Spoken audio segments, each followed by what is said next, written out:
Good morning, students. Last time when we met, we studied about the statics, what is the economics, what is the meaning of consumer, who is producer, saving, and three components of economics, that are consumption, production, and distribution. Then we moved towards the statics, and we studied the meaning of statics in the words of Lemon. That is, statics is the store of quantitative information. He said that statics is only the store of quantitative information. It means the storehouse of number. But when we study it in detail, we came to know that the statics has its meaning in singular sense as well as in plural sense, and those are completely different. First, we studied about the meaning of statics in plural sense. That is, in that the statics is aggregates of facts. It is an aggregates of facts. It means we aggregate the facts in while studying statics. It is numerically expressed. We can express all the figures numerically. Multiplicity of causes. It means whenever we collect the data, we have many reasons to collect that, not a single reason. Reasonable accuracy. They are accurate but not completely accurate. They are reasonable accurate. Mutually related and comparable.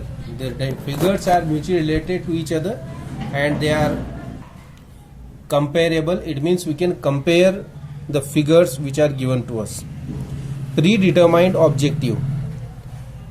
We have an objective and the objective is decided before the collection of data, not after the collection of data. Enumerators or estimated. These are the data which are either enumerated, it means either collected from the source, or estimated. It means the estimation is done about the data. Collected in a systematic manner. We have a process by which we collect the data.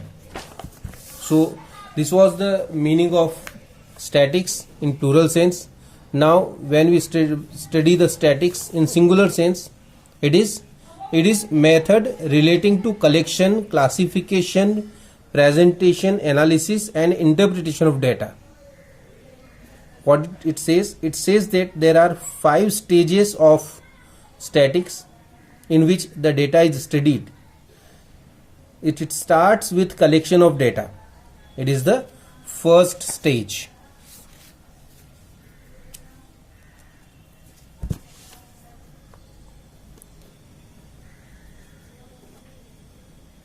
Stage 1, that is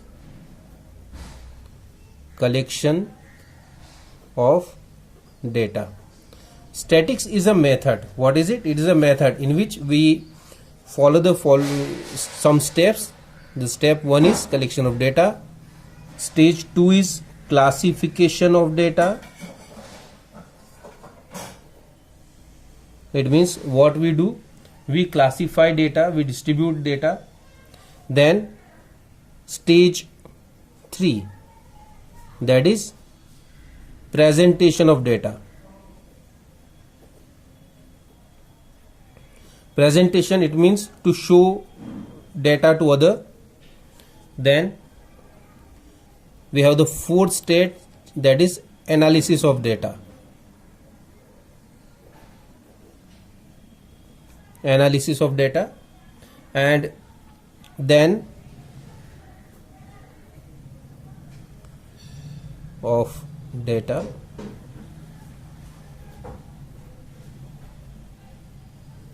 And then we have the final stage, that is interpretation of data. It means to find some conclusion from the data. Now how all these are done? How the data is collected, how it is classified, how it is presented, analysis, how it is done, and how the interpretation is done. For that we need some statistical tools. What is these are called? These are called some tools, just tools, or in other word we can call it technique. What are the tools or techniques we have? That is, first, census or sample. We collect the data either on a census or a sample. How it is done we study further. Then how to organize data? It is by array of data or talybars. You have studied talybars when you were in class 4th, 5th, 6th, and till that time you are studying regularly all these things, so you are very much aware about that what is talybars. Then how to present? These are presented in the form of tables, graphs, or diagrams. Then the fourth stage, that is analysis. How analysis is done? It is done by percentage, averages, correlation, regression, and all these things. And then how it is interpreted? It is interpreted by the magnitude of percentage, averages, and the degree of relationship between different economic variables. So we, in this book, we study all these things, especially the talybars, census, sample, talybars, table, graph, diagrams, percentage, averages. All these are there which we study in this book, so that we can study the data. It is important to study the data in a proper way, so because economics is totally about data. If you can study the data properly, you can get any conclusion from the economics. If you are not able to understand the data, you cannot draw any conclusion while you study economics.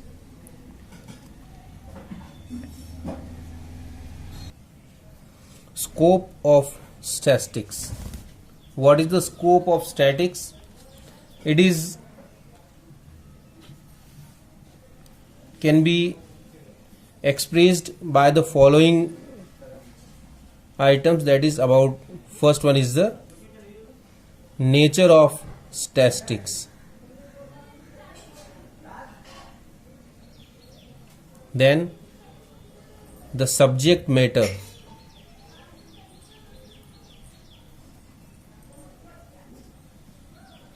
And then the limitations.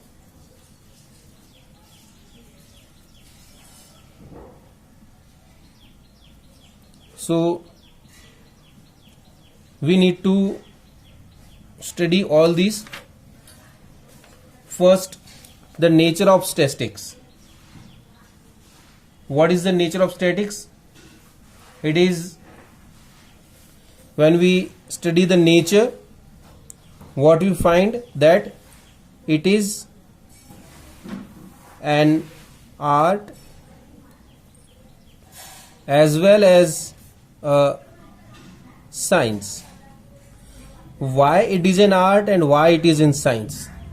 It is an art because we need to draw something, we need to face the real life problems like unemployment, poverty, education, status of people in society.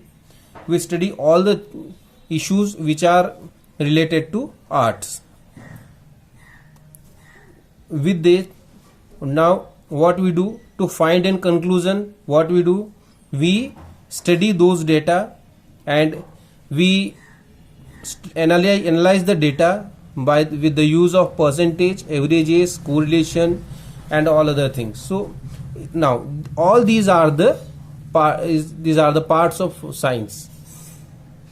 These are there we use the mathematics, and it is a part of science. So when we collect the data, that is an art. When we analyze the data, that is a science. So when we study the nature of science, we can say it is an art as well as a science. Now, subject matter of statistics. What is the subject matter of statistics? What is in that? When we study, we find that statistics is can be divided into two parts. First one is descriptive statistics.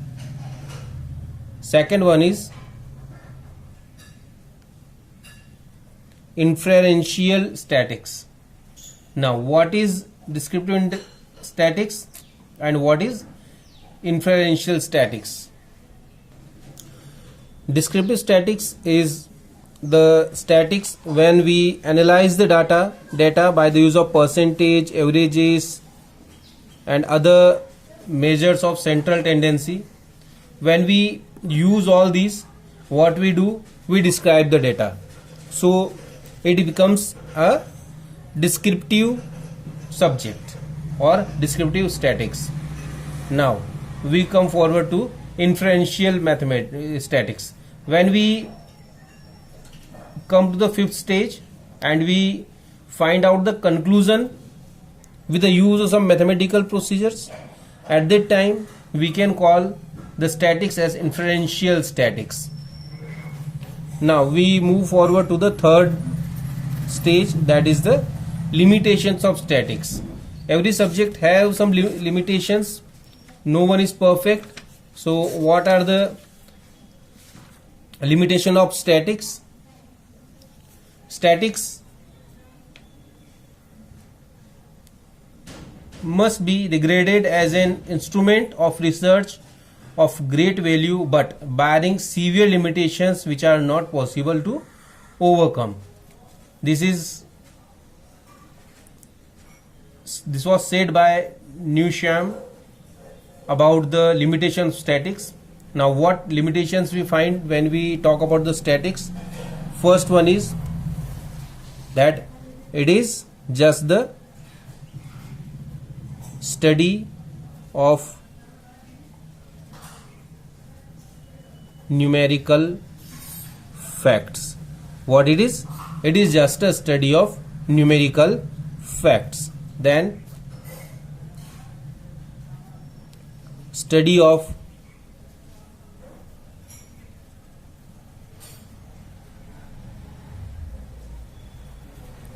aggregates only.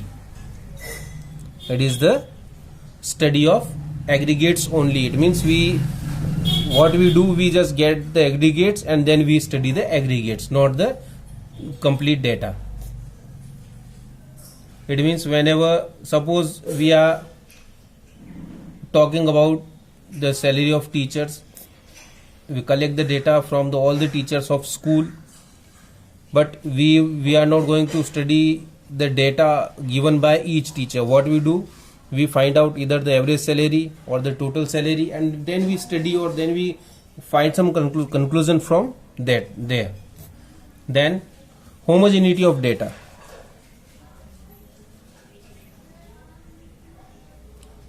Whenever you want to study statistics in a proper way, you need homogeneity of data. It means there should be a homogeneity. Data should come from the same type of sources. It may not be the case that the data is coming from different type of people.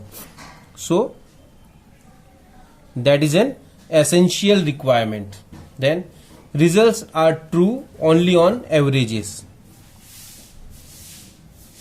Results are true only on averages. We can get the complete result, true result, but they are only on averages, not the exact data, exact result. Then without reference, results may prove to be wrong. If we have the wrong reference, or we don't have a reference and we just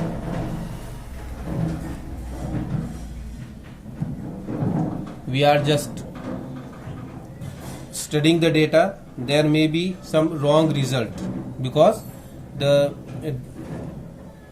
reference is not correct.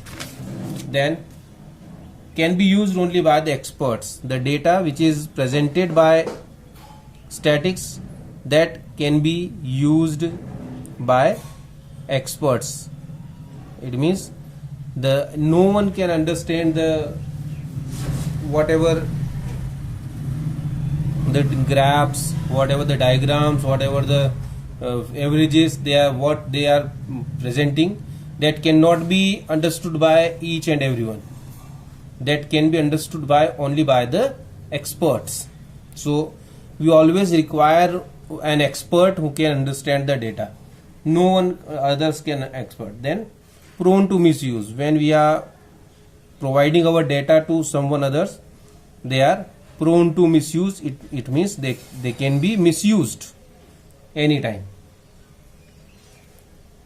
So these are the limitations of statics. Now, function and importance of statics in economics. What is the role of statics in economics, and what is its importance? So when we study these,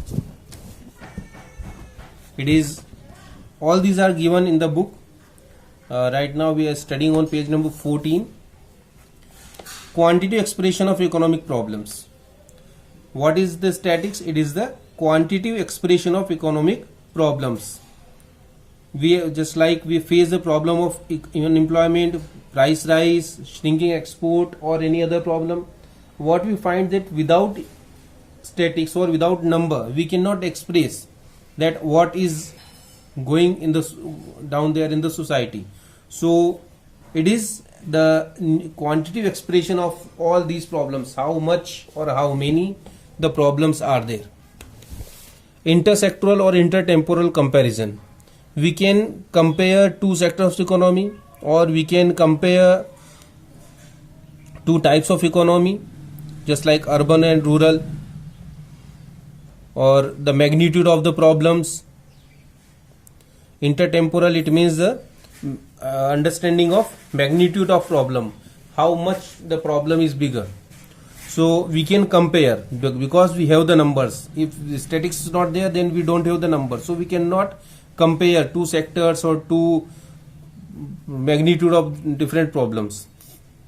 Working out causes and effect relationship. Economists try to find out causes and effect relationship between different sets of data. Whatever data is given there, what is the relationship between the data, what will be the effect, and what are the causes. Or we study all these. Construction of economic theories or economic models. Established static relationship between different sets of statistical data are called economic theories. Whatever the economic theories we have, they are we could reach those theories because of the statistical data. So statistics is very much important to get the conclusion in economics. Then economic forecasting, what the conditions are to be going, or what conditions we are going to get, we can find forecast about that while studying statistics. Formulation of policies, government can prepare the policies for the country if they have the knowledge of statistics. Otherwise they will not be able to formulate the policies. Economic equilibrium, to come out with the economic equilibrium and to maximize the profits and maximize the satisfaction. It is very important for us to understand the statistics. Now, how much significance statistics have in the economics? To understand that, we should consider the words of Marshall. What he said: statistics are the straws out of which I like every other economist have to make bricks. So this is very important for to understand economics. So this was our first chapter in statics. Now you will be getting some questions to solve. Some questions are given here in book itself. So you should find out the questions in the book, and you can mark your homework, what you need to solve, which questions you need to solve. The concept of question must be solved. All short answer type question, here you can solve the question number 4, 6 and 11. Among the long answer type questions, you can solve 1st and 5th. This much questions you need to solve in this chapter. When we meet next time, we'll start the next chapter, that is collection of data. So what are the steps of collection of data, and what are the ways to collect the data? So you should go through the chapter so that when we study, you are able to understand it easily. Thank you.